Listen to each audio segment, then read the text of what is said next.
Welcome to the Healthy Peaceful Podcast. And this is Noreen.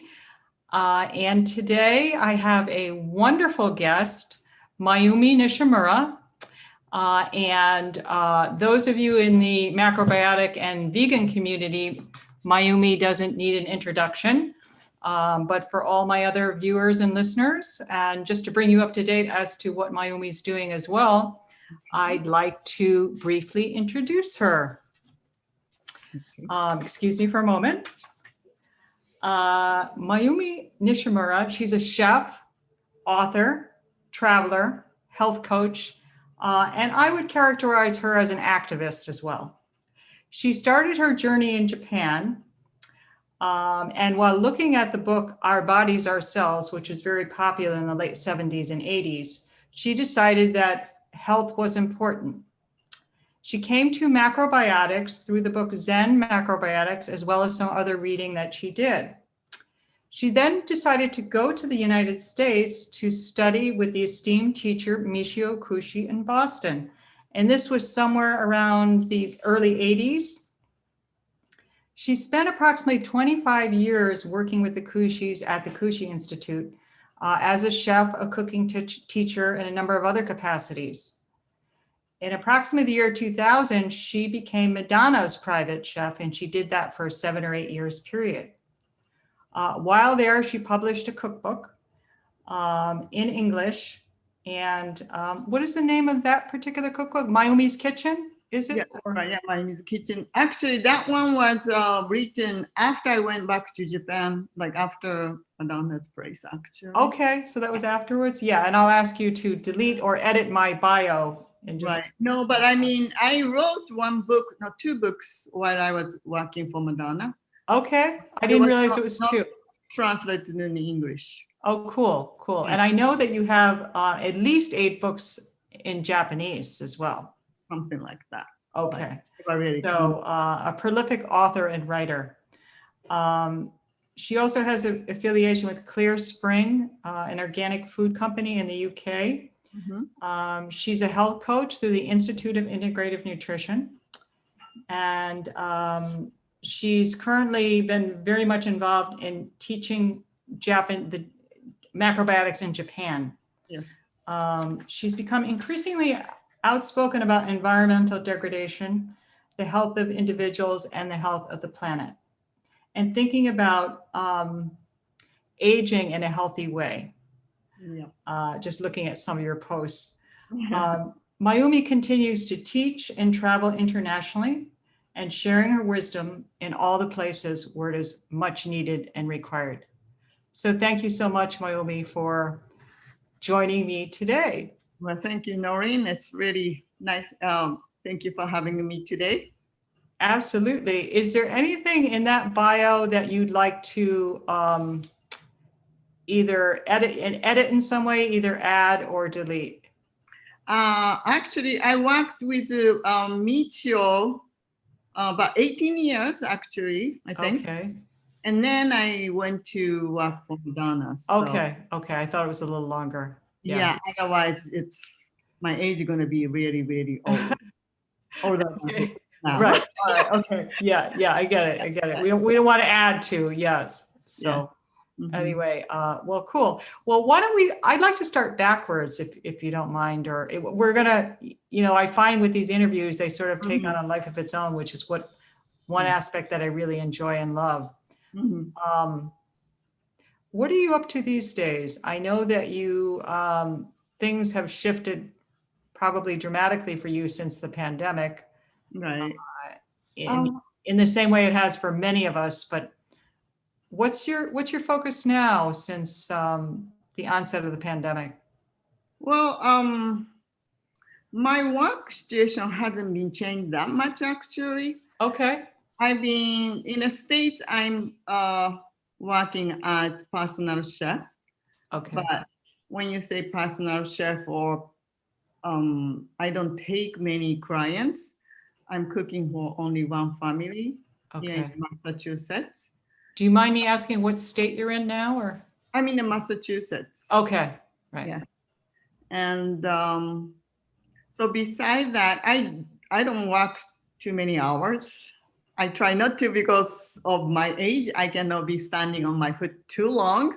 Yeah. I used to be like, on my foot 10 hours easily, but now I try to reduce that time. Okay. And so other than So that, how many hours now do you consider to be where you want to be at your max? about 5 hours. So Okay. Yeah. Because I remember looking at one of your interviews, I think on YouTube, where you told the gentleman that as a chef, you're in the kitchen 10 hours. Yeah, at least. And I thought, wow, that is real dedication, 10 hours at a clip. Actually, I talked to other chefs, not necessarily macrobiotic chef. Yeah. They work like that too. It's maybe some people may work longer hours. Yeah. And that was like in England when I was working for Madonna. I was asking, people in the kitchen, the chefs, how many hours they work, because I thought I was working many hours. Right. Then it was turned out it was pretty much average. It definitely is a demanding life. There's no doubt. And in terms of physically demanding on the body. Mm-hmm. So you're currently working as a private or personal chef. Mm-hmm. And, since March, the onset of the pandemic, any other projects floating for you, or things that what has shifted for you? Right. Maybe that's a good way to start. What has been the biggest shift for you since the pandemic? So I used to go to Japan twice a year, spring and autumn. Okay. Macrobiotic cooking and talk about it. So about 1 month at a time. Mm-hmm. So 2 months out of the year, I usually go to Japan. Yeah. But because of COVID, this 2020, I have not gone to anywhere. Sure. In Massachusetts. So that's the change. Oops, sorry. No problem. Oh no. Wait. Oh. It's okay. Take your time. Okay. That's what I love about these Zoom interviews. And right. That was totally. It's okay. We're in a new Zoom reality. That's a Zoom reality. So anyway, so that I'm not working for Japan. No. I'm not going physically to Japan, but I do have Zoom classes for Japanese audience. Okay. So I do that once a month. No, it depends. Some months I do have twice. Okay. And if people want to do that, are they finding out about that? Do you have a website regarding those particular? Usually Facebook page. Through Facebook. Yeah. Or my website in Japan. Okay. Right. Nishimura.com. All right. But it's all in Japanese. So sure. Yeah. But how have you found it? How have you found doing the online? You're doing it through Zoom, right? The cooking classes? Yes. What's the challenges with that, are you finding? It's hard because I'm in the kitchen by myself. I have no assistant to ask to, Yeah, that used to having somebody helping around. Yeah, sure. That would make it a lot more streamlined because you want to stay in the vision of the camera. That's right. And also setting up from day before and all that, it's more challenging in a way. It's just because I'm not used to. Yeah. But I think every time I do, it's get easier. Of course. And so I'm enjoying it actually. Other than that, otherwise I don't have chance to talk in Japanese that much. Yeah, and to stay connected. Yes, stay connected with my mother tongue. Right. It's nice for me. It's relaxing for me. Actually. Of course. Yeah. And I'm sure to reconnect with old friends and make new friends.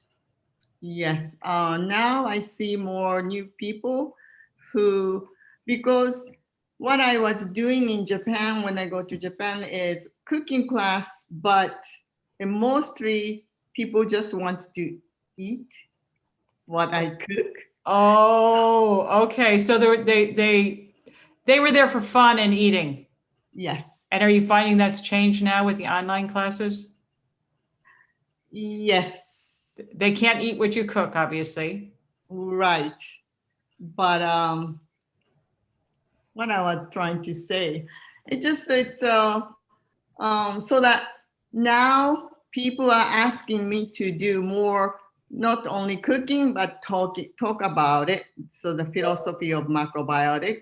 Right. And I needed to explain yin and yang, which I was always like putting aside, trying not to go too much of the detail of those parts.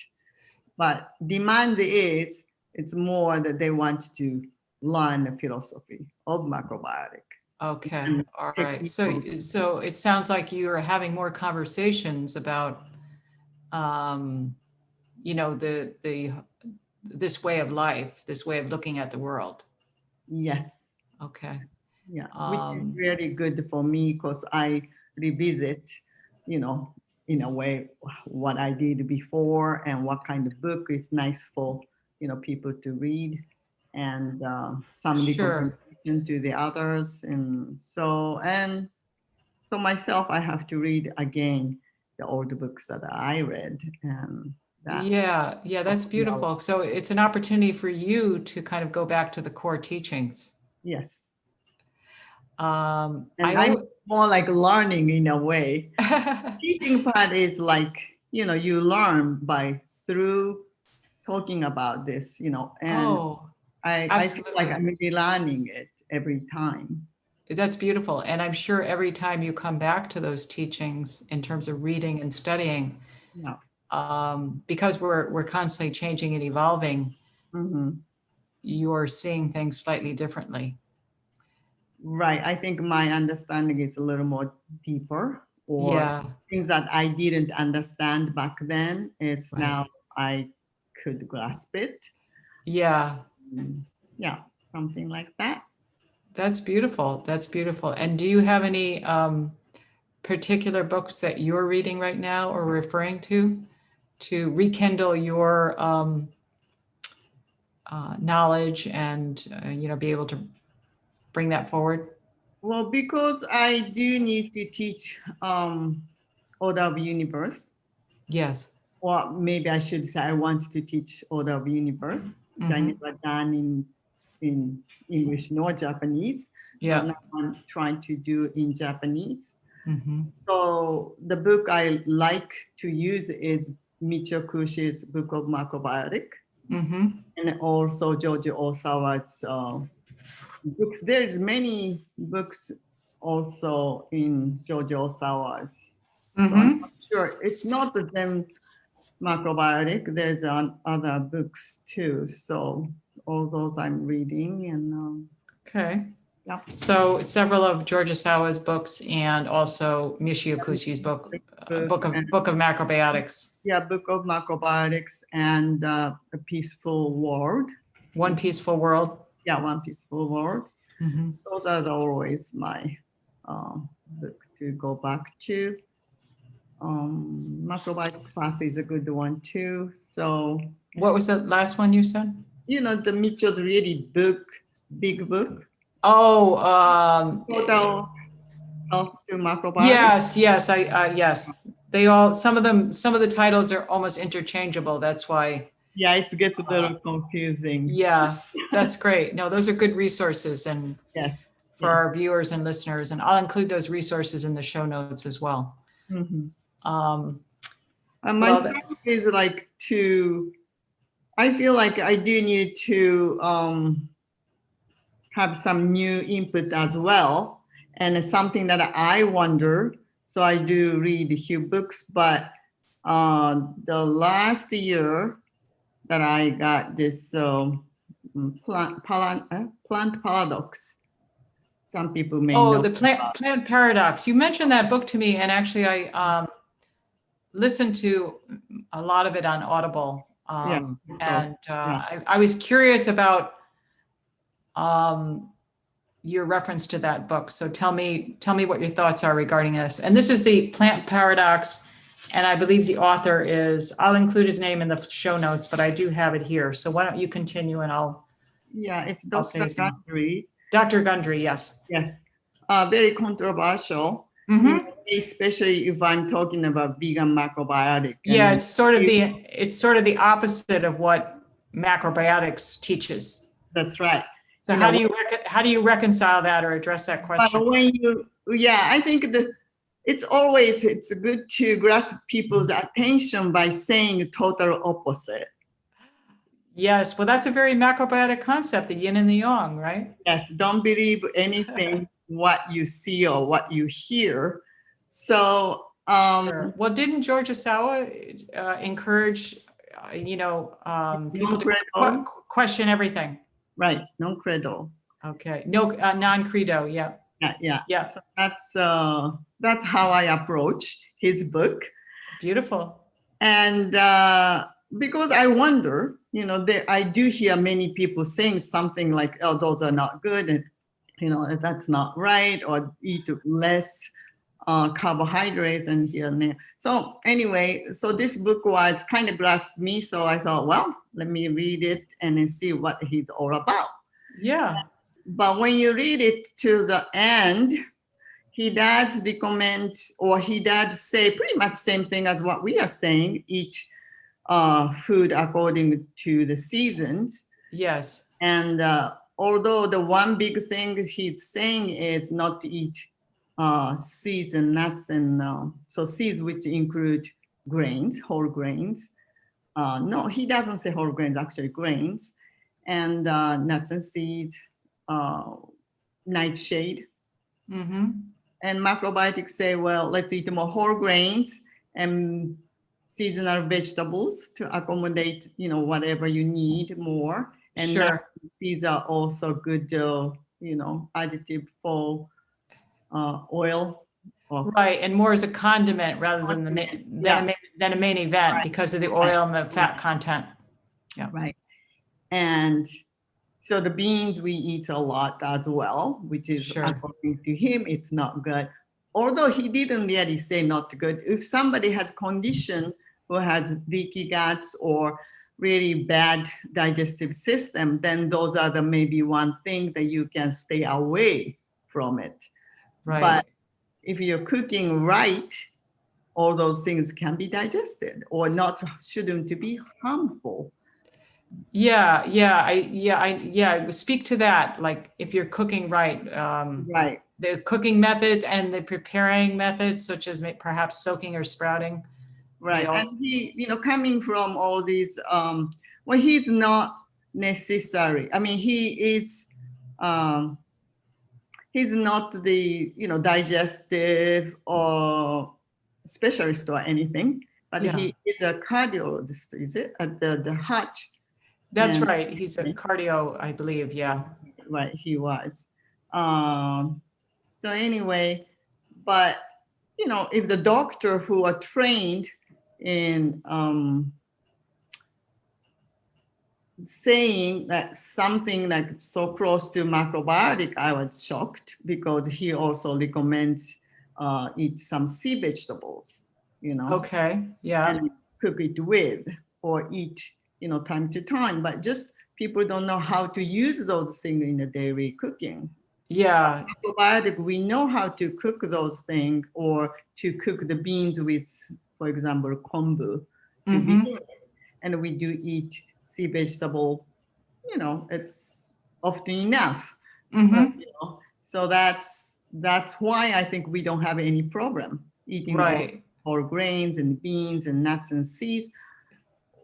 So he does have a cookbook also, but I think it's for most of the people who doesn't know different grains and beans and other like sea vegetables, it's hard to follow, which is same for when people are coming to macrobiotic, Yeah. It's not difficult to follow. And when I see his list, and I did try it actually. Okay, that's cool. Well, why not? Why not? But for me, it was not the way to go. My body doesn't really react as good as I thought it will be. For me, still it's whole grains and vegetables, seasonal vegetables. Whole grains and vegetables being at the core of the diet. Yeah. And beans to a smaller extent, legumes. Yes. nuts and seeds, obviously, and oils and fats to even a smaller extent. Right. Well, I think I like your approach. If when in doubt, it's kind of like when George Osawa, there's a story of George Osawa that he describes in one of his books when he went to Africa. And he was there to meet the esteemed Dr. Albert Schweitzer. Right. And I believe it was malaria, but he decided to ensure that he came down with malaria. George Osawa did. He tried and then he proceeded to. So he was serious. He was serious about immersing in kind of the opposite. Okay, everybody's so. And then obviously that was very risky, and he proceeded to cure himself with macrobiotics. But right. That's kind of a risky approach. That's right. And Schweitzer didn't want him to stay any longer. That's right. That's right. He because he showed him up, I believe. Right. Right. Just get myself together here. Yeah, it's always good to. I try not to be too dogmatic, and maybe you take that approach too. That if we try to be too rigid in our thinking, we're just first of all we're becoming exclusive versus inclusive. Right. We want to widen the circle. Yes. And we also, I think it's important to, keep an open mind and to listen to opposing views. And there certainly could be something valid there, something to be learned. So, yes. And at a minimum, you can bring that to your students, what you learned from that process. Yes. So I think for some people, probably it's helpful, too. So I do know the macrobiotic cooking the best, but other things is for some people may help, because when I was cooking for Madonna, I could see she could take more, than what I thought she could, It was good to learn from it. Sure. I cook for people who are not same, background as me. Then I have to adapt to their needs, where they're from, what's really needed for them, and I have to learn it. So my clients now, I've been cooking about 3 years now. Finally, I could relax. I could see where he's coming from when he says things, I mean, it takes time to really learn each other. Oh, sure. Yeah. And especially if you're being brought in as a healing chef. Right. But I'm not doing as a healing chef right now. I mean, it's always something comes up. So of course, no doubt. Yeah. Something. And then also for Madonna, I wasn't hired as a healing cook. No, but you still, when I say that, I say it like more broadly than, because we all have conditions that we're we probably don't realize. We all have challenges, and I think one thing I look at as a personal chef or private chef, particularly in the roles that you played, is you've really had to tune in, and it sounds like that's what you're describing, through observation and getting to know and becoming intimately acquainted with your client's lifestyle. Yes. And, what their constitution is, the weather, the seasons, then you start to have an intuitive feeling about what's appropriate. And hopefully keep the lines of communication open as well. Yes. And so that's a challenge, especially if you're cooking for not yourself, cooking for somebody else. We do talk, but there's things that you cannot really express, or, so that is really learning experience, being here, to spend a little more time with them. Yeah, well, that requires a great deal of patience and just, sticking with it and, being able to shift when and if necessary. Yes. So cool. I did just, check out, some of your social media posts and that sort of thing. And there were a couple of things that came to mind, or that were interesting to me. I wonder what I said. No, nothing controversial. Don't worry. This was a quote that you posted that I thought was neat, and maybe you could comment on that. Okay. You said, "The one who follows the crowd will usually get no further than the crowd. The one who walks alone is likely to find himself in places no one has ever been." Mm-hmm. How has that particular quote resonated with you and your life experience? When I stopped working for Madonna, until then I was moving around a lot. I didn't have a place to call home or my own. Mm-hmm. And I thought I probably need to have some place where I can grow something my own, stay one place and do something from there. Mm-hmm. And I was looking for place I wanted to stay for a long time. Okay. And that must have been a challenging transition to, if you're living a really kind of a traveling lifestyle, Right. which can be quite exhausting, but also exhilarating and exciting. And Mm-hmm. then saying, okay, I need to get grounded. So how I thought that will be a good thing for me to do, because I've seen people who are teaching from one place and then growing, number of people, around them. Sure. And so I thought maybe I should do that too. Okay, it seemed like a good idea. Yeah, seemed like. But then it didn't really work out. I was trying to stay in Japan. I tried 3 years, but that didn't really work for me. And I don't know, it's just like, it's not necessary that you have to stay in one place to build something up. Or I am different from other, we are all individual, we are all different. So being macrobiotic or teaching that kind of stuff doesn't mean I have to stay in one place. And I've been moving. Maybe I can teach something different by me moving around or me not being in one place. Okay. Yeah. So, and then those are the things nobody done, really. Right. Well, I think it's sort of it's an unconventional approach. I've done quite a bit of that myself, so I understand. Mm-hmm.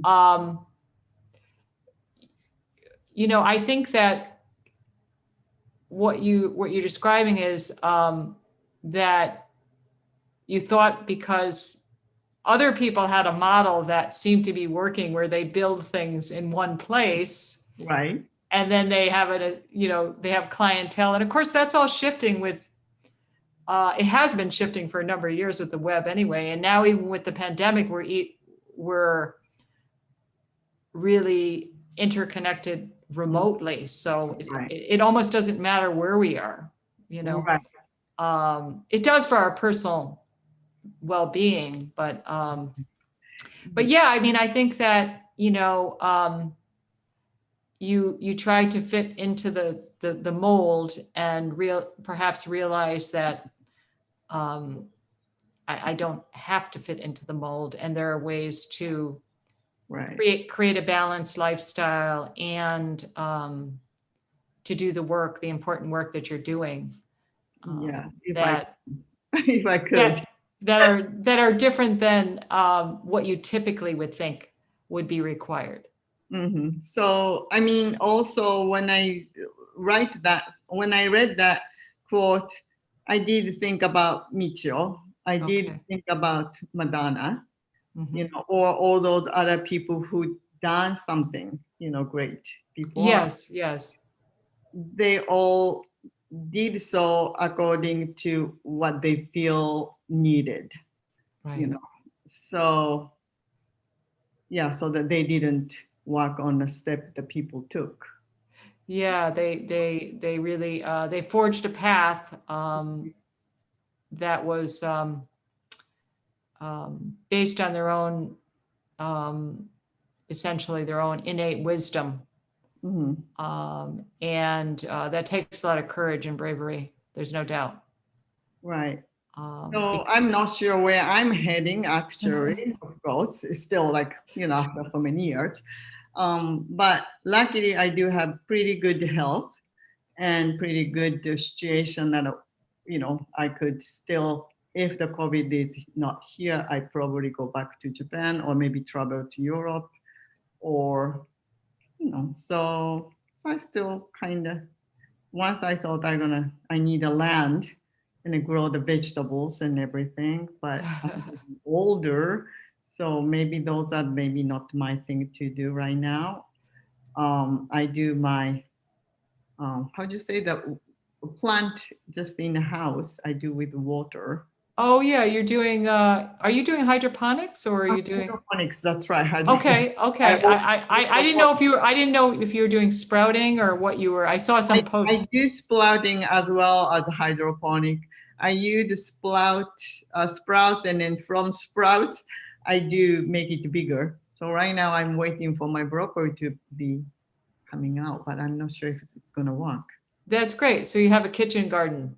Yes, pretty much what I use. Yeah, well, that's that I think actually have you incorporated what you're doing in your own kitchen with growing into your classes? Not yet, not really yet. Maybe Yeah. those are things I could do later on. Well, I think that's really important given the heightened uncertainty and anxiety, and particularly what's happened with food supplies Mhm. since the pandemic. Right, but Uh, yeah, even before the pandemic, for me, it was always the food security or the how do you call, the more sustainable way of living is always in my mind. So sure. that's why I have good connection with macrobiotic community in Alaska. That's where I go help in the summertime, used to be, not this year, Yeah. help a little gardening to And learn and myself. and that's Iona. How do you Yeah, Iona? And what do you want to tell me a little bit about what that community is today, and you know how they've shifted over the years, and they've managed to, unlike, well, the Kushi Institute was intact for many, many years, over 40 years, but yeah.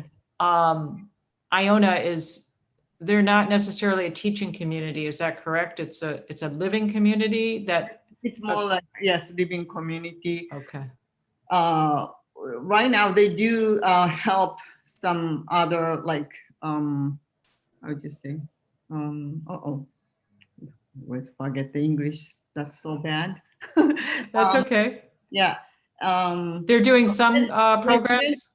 programs for mental health issues, and so through food you can be also, healthier in the mind as well. So they Okay. do teach some cooking classes through Zoom.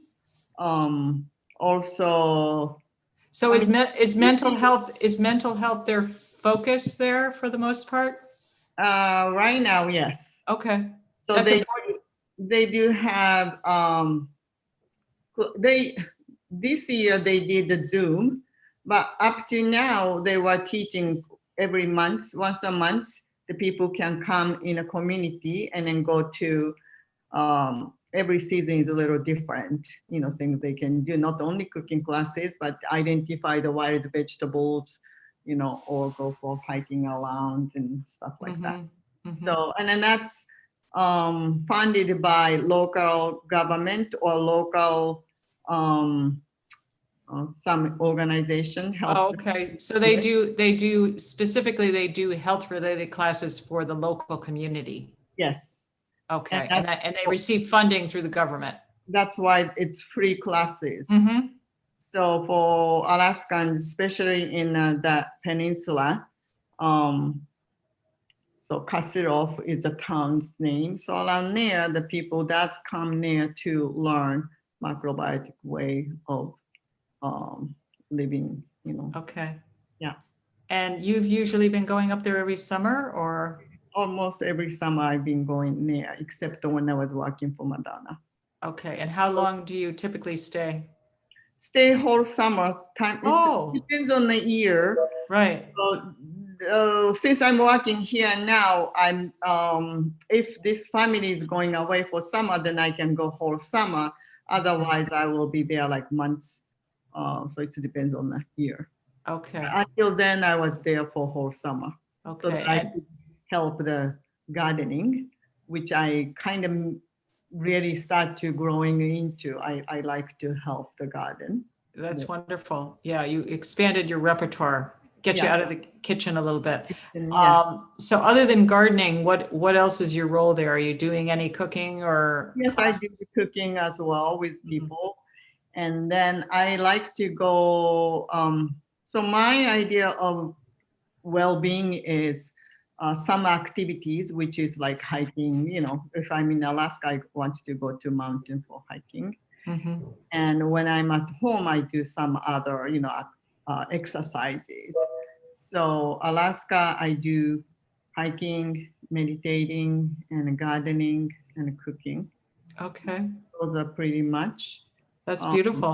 and then I started to teach myself the little ukulele, but haven't done enough, so I cannot really So music? play music for you. Well, I would love to hear you play the ukulele. That'd be great. Maybe Next time. next time, or maybe little part down. I hope I can really get good at it, but not really yet. I think that's great. That's wonderful. That's cool. Yeah, you mentioned physical activity, and I know that when I met you at the Kushi Institute in 2016, that you were involved with, for a number of years, Aikido.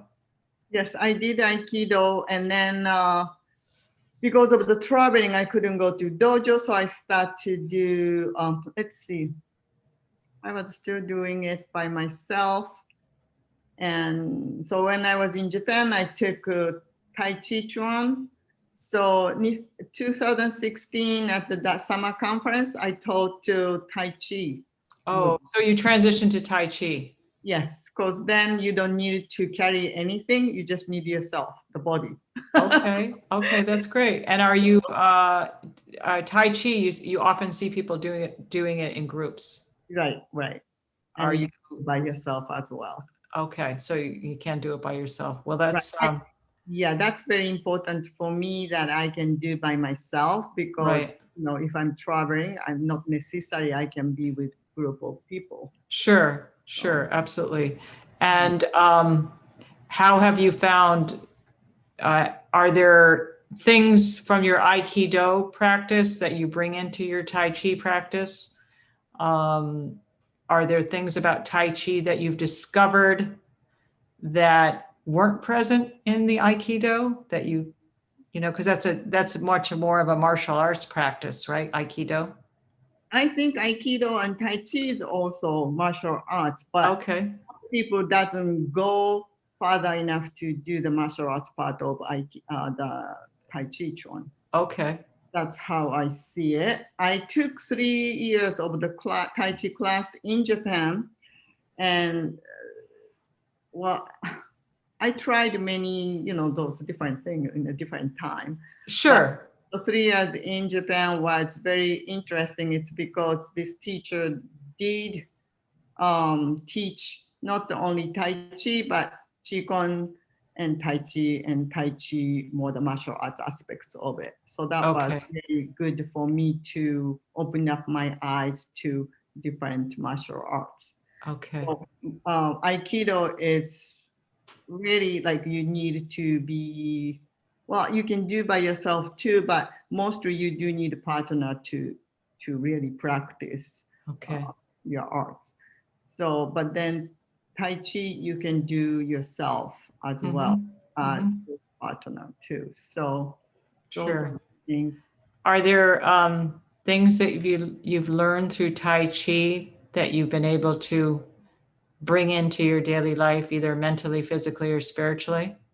I think not necessarily just the Tai Chi, but Aikido as well. Most of the, well, I shouldn't say most because I don't know all the other martial arts. Right now, I do interest in the mixed martial arts as well. So when you say mixed martial arts, everybody think it's just a fighting. So, Okay. and that's a little maybe too far for most people. But so martial arts is, let's say, it's not try to defeat opponents. It's more like you take care of the opponents and yourself. Okay. So if you understand that you don't have to defeat other person, you know, you Yeah, that's other beautiful. person, and that's what's the base of martial arts, actually. Okay. So you, instead of trying to defeat or crush your opponent, your aim is to take care of your opponent. That's right. That's especially the Aikido. That's what I learned. Okay. And you don't get into the situation of fighting. That's most important. Okay. All And right. Well, that's a great lesson for daily life. yes, that's what I love about. So Yeah, that's mixed martial arts will be a little different, but of course. But that if only you learn that one lesson, that's major. yes, that's really when you say what I take away from those martial arts like Aikido and Tai Chi. That's what it is for me. That's why I like martial arts. Yeah, yeah. Because it's such a it's a mental practice. It's very much a mental practice as well as a practice in the body. Yes. So yeah. There was another quote that I think you posted that I thought was interesting. See if I can find it here. I gotta go. Whoa, you're wondering what it might be, right? well, what was it? Yeah. No. It's here we go. I love this one. I think this is really beautiful. When it comes to food, quality of being simple and minimal is ultimate abundance. Yes. Tell me what you mean by that, why that resonates with you, why that's important.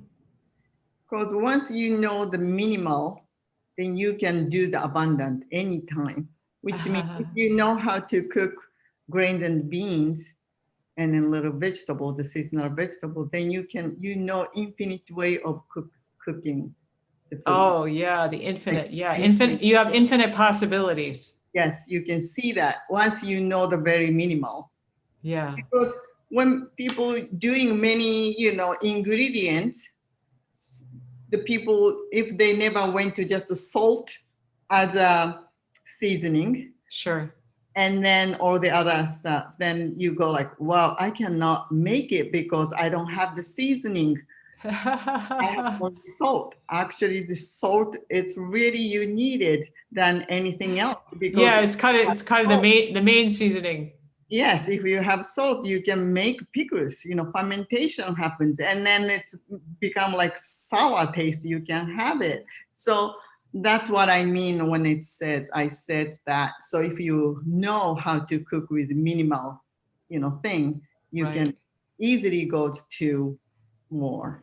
Yeah. And macrobiotic, when we say if you know yin and yang, you can do pretty much cooking wise, especially. I think that applies to everything in our life too. But yes, absolutely. Yeah, but for other, I've been cooking a lot. So for other cooking wise, it's really, that's what I see. Yeah. I mean, I like before I went to Madonna's kitchen, I never used garlic. I never used potatoes. I didn't know how to use herbs. Yeah. Forget about aquafaba, right?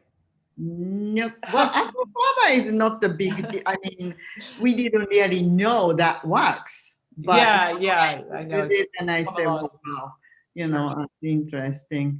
Yeah. But that one is very simple thing too. Yeah, yeah, I mean, absolutely. you know, the herbs and spices and all that is like, yes, it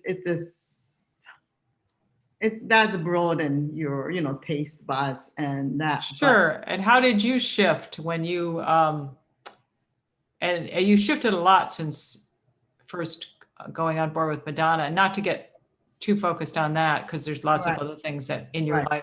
yeah, But you went from very simple spices and seasonings, and you obviously had to expand your repertoire, and very quickly, you've been willing to do that with other clients as well, and to yes. you know, incorporate herbs and spices and things that you weren't accustomed to cooking with. And Mhm. how challenging was that for you, or what did you find that you liked about it or not liked about Um, having to expand in that way?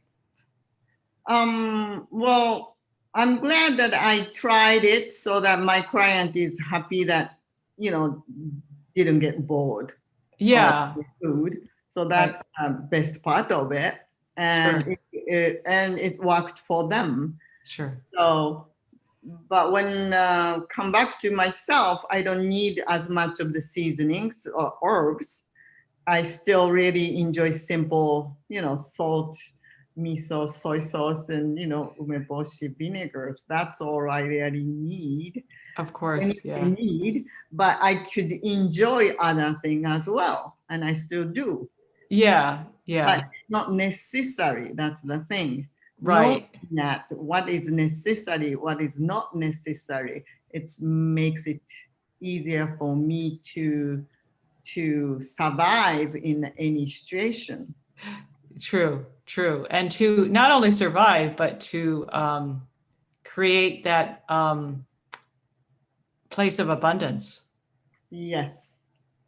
you know. And so, I mean, there is something about having a lovely meal, that a nourishing, healthy, wonderful meal. Better yet, if it's shared with friends, Hmm. um, that is so fulfilling that that really is true abundance. It's certainly a way to celebrate abundance. Yes. So, Yes. but yeah, so I thought, um, thank you for sharing that. By the way, I Well, appreciate that. thank you. I know when you wrote your book, it's Mayumi's Kitchen, right? Yes. Yeah, and you referred to the term petite macro, Yes. and maybe your thoughts about food or cooking or culinary has shifted since then. But what did you mean by that term? Do you still incorporate it in the way that you approach food today? Yes, because I do have real respect for macrobiotic teaching. Mm-hmm.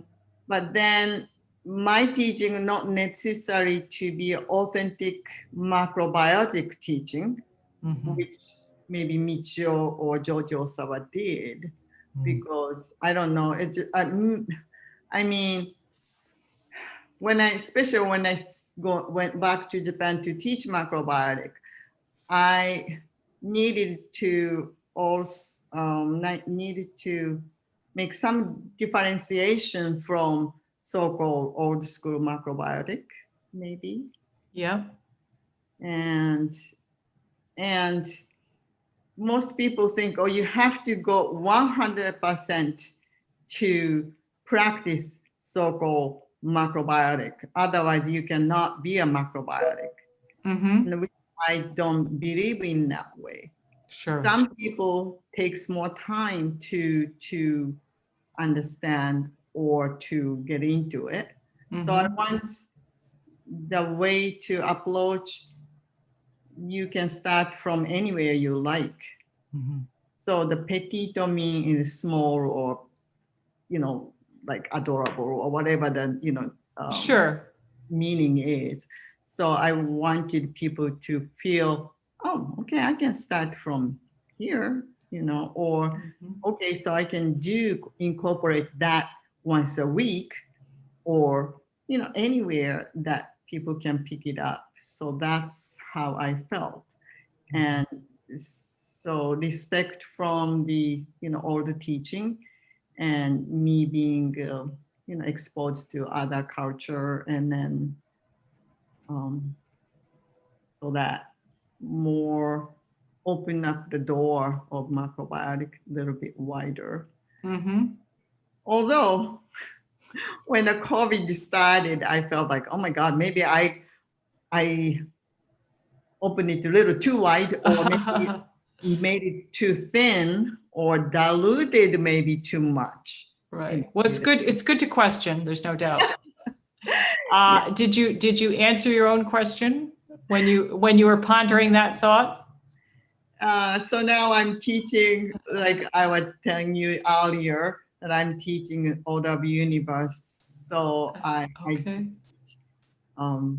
so-called basic macrobiotic. Yeah. Okay. So the pandemic has influenced your teachings. Yes, because especially because I'm teaching for Japanese people. So that Sure. when you think about our ancestry, it is brown rice Yeah. suits very well. So that I don't have to introduce quinoa or chia seed and other so-called super. Yeah. I mean, culturally, you're steeped in it Mm. anyway. So there's a familiarity that, Mhm. and maybe they're not looking to expand beyond and incorporate Although kind of the superfoods or sexy new foods, but people were looking for those in my classes when I was teaching before COVID. Okay. So Even in Japan? yeah, Okay. yes, Right. because I've been teaching in the States or cooking Sure. for so-called celebrities. So people are Yeah. expecting me to do those things, Okay. which is, to me, it's not foundation macrobiotic. No, but it's what the sometimes we have to morph and change into market conditions. Yes, which I did. But then Right. again, it's because of, what's going on now, in that I feel like, well, I really should teach them how to make basic, because many Japanese people, women, don't know how to cook miso soup, or Okay. doesn't really know what's the good quality of miso is. Or Right. there's people still making their own, but on the other hand, there's people who are just buying everything it's already made. Yes. Yes. That's the reality. Okay. And people who are interested in so-called real thing, then Yeah. I feel like I should teach that part. Yeah. And Well, people are coming back to basics with the pandemic in terms of it's less about food as art and more about what do I need to do to what everyone is really trying to do the best they can to ensure their good basic health. right, And because it sounds like you have responded to that as well with yes, your classes. when you have real basic health, then you can try other things later on when Right. time allows, for you. And so that's why I think, yeah, for now I do like to teach a little more basic or foundation of it. Mm-hmm. Yeah. Well, that Again, because when you know the foundation, you can expand it, and of then things course. are more abundant. Yes. Yes. Absolutely. Um, Now, when did you decide to do the health coaching at Institute of Integrative Nutrition? Let's see, I was in Alaska, so maybe after I left Madonna, after I left Japan, so maybe 2014. Okay. Something I Right. did. I forgot. Sorry. All right. That's is that still it used to be a 1-year health coaching program. Is it still a 1-year program? IIN or Yeah, it's a little less than one. You can split it about 1 year. It's all on the web. Sure, it's all online. Of Yeah. course, you can online, but you can go attend to the person class used to be. Like now, I think they're doing it with Zoom. Of course, yeah. So that helps me to see there's so many different diets going on. Because Right, right. I didn't know much about it. There's more than 100 things going on. I said, whoa. Yeah, yeah, it's hard to reconcile all that information. Yeah, and then their idea is, well, the individuality, and then I agree with it. Mm-hmm. And your ancestry, it's maybe take a big part of it as well. I Mm-hmm. remember one time when I was, at the Michio's, one lady said when she eats brown rice, she doesn't feel well, but she can eat millet all day long, or millet is the only thing that she feel good. Okay. And Michio didn't take it as, so for me, He didn't take that well, is that what you're saying? yes, Okay, okay. he just said like, I couldn't believe, like the brown rice is fine for everybody, like it's not, like she's not practicing well, kind of thing. Right, right. Maybe she wasn't chewing well.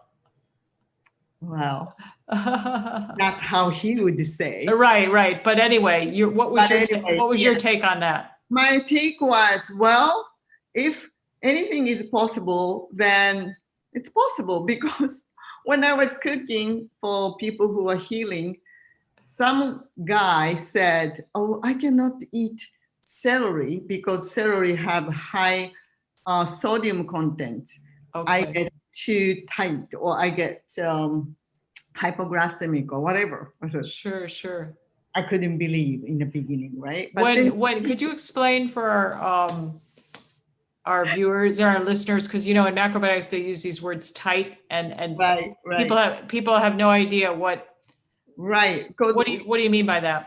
like when you eat something that you feel, I don't know, stiffness in somewhere in your body, or you're feeling emotionally you feel like stiffening, Right. then that's what we call tight. Right, Tight right. is You're not feeling relaxed or loose or right. sort of you're just feeling a little uncomfortable. Yeah. Right. Some Okay. people don't feel it right away. So how did you respond to his comment about the celery? Then I thought, well, that's impossible. Why? I Yeah, thought, yeah. but then I think Michio was saying, well, that's possible because everybody's different. Everybody react to the food in a different way. Sure. So that's what I had before, and then now he's saying that that's impossible. The millet is okay, but not the brown rice. I said, well, maybe our condition right now, maybe millet is the only one it's working.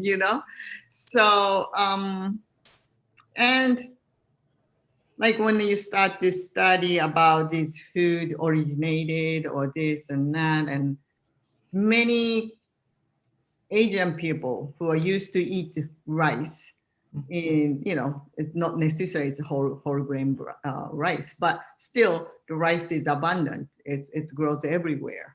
Mhm. Yeah, Without, and it's so much a part of the culture. yes. Mhm. And then Western, culture, they do have more like wheat, bread, and all that. So, so it's possible that some people from Western, or the ancestry is different, that they should maybe study what the ancestor was eating before. And then Sure. maybe those grains, use those for your primary grains. It can be helpful. Yeah, yeah. Until So you it's try, you don't know. right, right. So I think it's I think with IIN, the Institute of Integrative Nutrition, there's an emphasis on bio individuality, like Right. what is suitable for this particular individual. Yes. And But that also you do need to study yourself for yourself, actually. well, that's that's a lifelong journey, studying yourself, whether it's looking at your ability to digest certain foods, and I think and everything else in life. But I mean, I think that's important regarding any food that are regularly eating, like, Mhm. I know some people will keep a food journal and think about, they're really, really tuning into, well, how am I feeling, and not being rigid about, well, I know I need to eat XYZ. Mhm. So, how am I really feeling about this particular food? How am Yeah, I digesting it? yeah. So, yeah. Yeah, and then we always goes to all those detail about food. Then I go back to, okay, wait a minute. So that's not only it, especially when I start to read all these books. Again, Michio and Jojo Osawa's books. I go like, oh, this is not really a diet. They're talking about No, no. these things, and how to live your life, and that's important part of it. But again, because I'm a chef, because that's I use it as my skill, that we always goes to only talk about food, and I feel bad about it. We should talk more about other part of aspects of macrobiotic haven't really addressed enough. That's what I feel. Yeah. Well, I think that there's a quote from George Osawa that if anyone thinks macrobiotics is just about food, it's not quite, they're a fool, but it's similar to that, that it's much bigger than that. Yes. Are there lessons from macrobiotics, the philosophy in terms of living in tune with the seasons and nature and respecting all beings, that you think are important to glean from where we find ourselves now in the midst of this pandemic? I think we are not appreciating enough what we have Yeah, in our life. And right. that's what we always miss. We have already everything, and Mhm. still we want more. Mm. And that's drive us in the way the society's going little, how would you say, it's crazy to me right now. It's not, it doesn't have to be this way. Right. The drive for more, bigger, better, Mm-hmm. which is Which is and me. Like like we exist. It's because of everybody. Everything else is here. right. Acknowledging that we are interconnected, and we're supported by many, many beings and forces in the universe Yeah. to be here right now. Mm-hmm. Yeah.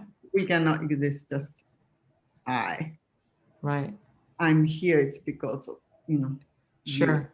Because of you, Noreen. You are asking me all this question. That's why. Well, I'm glad you're responding, but do you look at that, let's just call it the disease of I or ego, do you look at it as that it's different in Japan versus in the US, the Eastern versus Western, or is everything so intermingled, interconnected now that the there isn't really a lot of, because traditionally Eastern philosophy was Yeah, talking about all this a much lot. more Yes. interconnected, but perhaps that's shifted as well. Yes. And so yeah, now it's not east and west. It's there is people who has that knowledge and an understanding. It's everywhere. Hmm. Just maybe not enough yet to change what's going on in the world now. Sure. But I see so many different information, good information, or Mhm. I mean, um, what's going on when you hear it, that you recognize, oh, I didn't know that that's what's happening, and how can I help, or how can I do my part, Hmm. in now, where I am, what can I do, but then it always comes down to, well, I can participate from what I eat, because I eat every day something. So if my choice is helping, let's say, the farmers, or farming, then that's what's where it starts.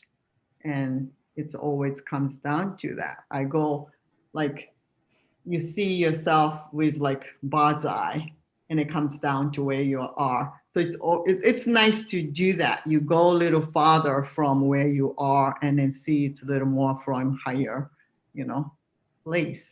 Yeah, You cannot see, we cannot see it, but we can imagine. We can. yeah, you're willing to look at yourself Mhm. and your daily life and the decisions that you make by taking a bird's eye view. Yeah. And accepting personal responsibility Yeah. for how you approach your decisions, daily life, whether it's choosing organic or not, or the multitude of choices that we make each day. Yeah. That's So, really changes okay, outcome. Yeah. right, okay. And do you see, I think that's really important because do you see any particular force as being the pivot? You know, in talking with other people, that there are some people who, most people are feeling hopeful toward the future, Mhm. but that the next couple of decades are going to be very challenging. And this is just, I'm going to say this is the start of that, but it's not really the start. It's just been percolating for a while in Yeah. many ways and Yeah. manifested in many ways. But Right. do you see anything as representing the pivot? Like, what is it going to take um, for the majority to really shift toward wanting to create a more peaceful, just, sustainable world that um, you know, we're all enjoying together and supporting each other Yes. and acknowledging our interconnectedness.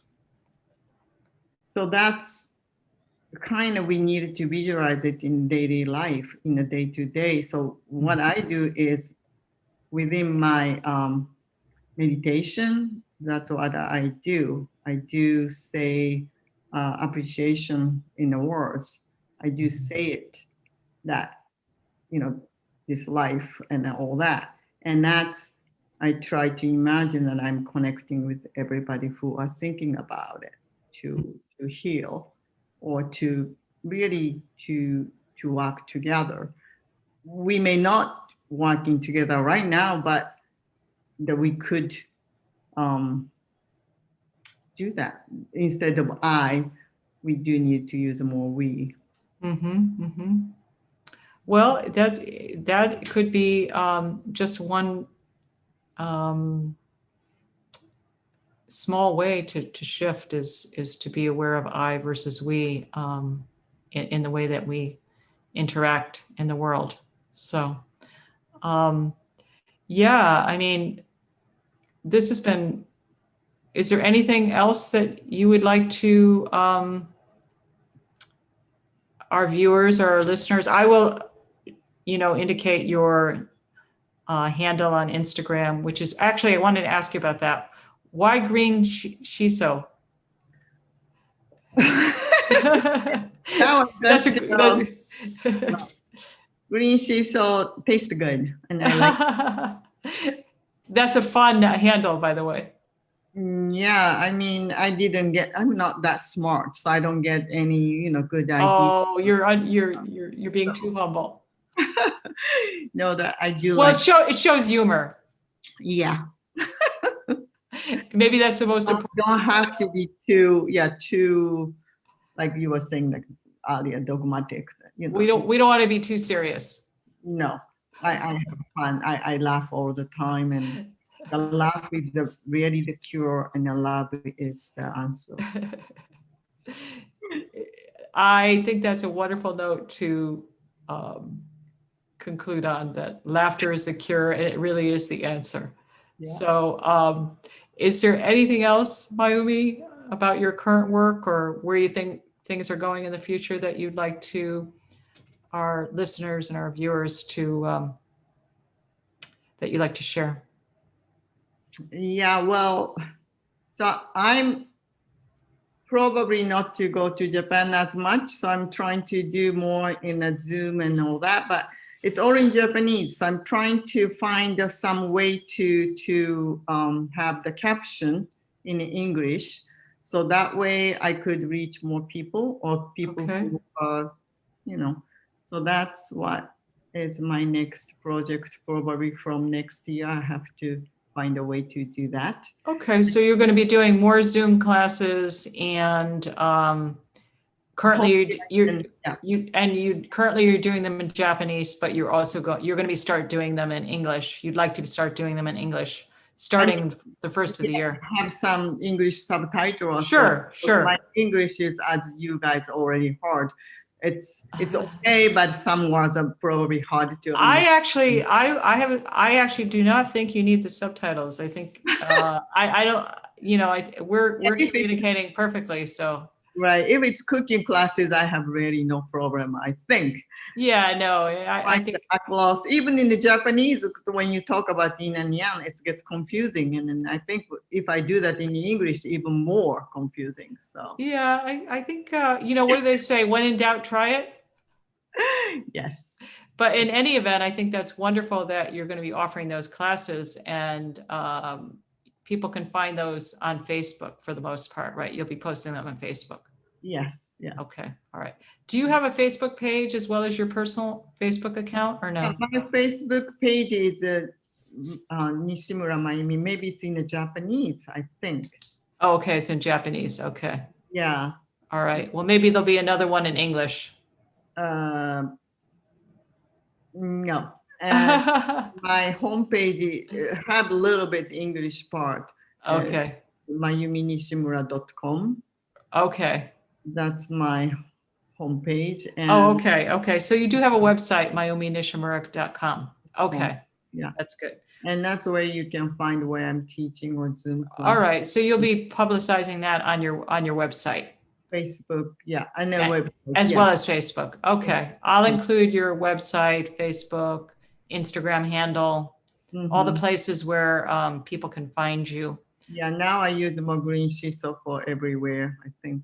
Yeah, and I had the opportunity yesterday before our talk to really, I've seen your posts on Instagram and they're always beautiful, but I was just amazed at how gorgeous your food is, and so I just wanted to give you that feedback. It was absolutely beautiful Instagram account, and it's so. I truly do believe that the food and how it is presented reflects the heart of the chef. Yes. So I just want to say how much I appreciate what you've posted there. It's really quite beautiful and extraordinary as well. I try to, and then the video is the one that I really have to learn how to do a little better, but. Well, I'm working on that myself. I will get better. Yeah. Well, it's everything's a process. That's why I look at it. So yeah. Mayumi, thank you so much for your time today. And so this is Noreen saying goodbye to our listeners and our viewers of the Healthy Peaceful podcast. And thank you so much